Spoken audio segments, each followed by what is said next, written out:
Before I start making this game, I had to do some research on what makes a game scary, because I've never actually played a horror game before. And it's not because I'm scared. Stop the cap. Okay, let me prove it. I'll play a scary game right now.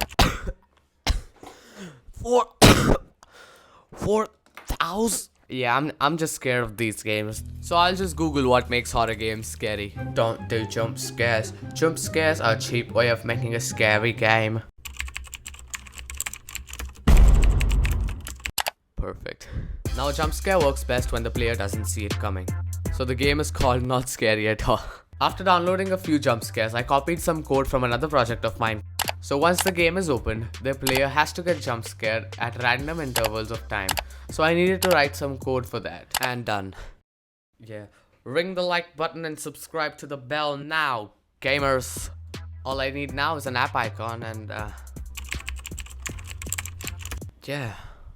So when you open the app, nothing really happens. So you forget about it and go on doing whatever you were doing when all of a sudden that happens. And there's a random jump scare every time. Oh, and the scary part is, you can't even close the app. There's no... it doesn't show up in the menu bar or the dock.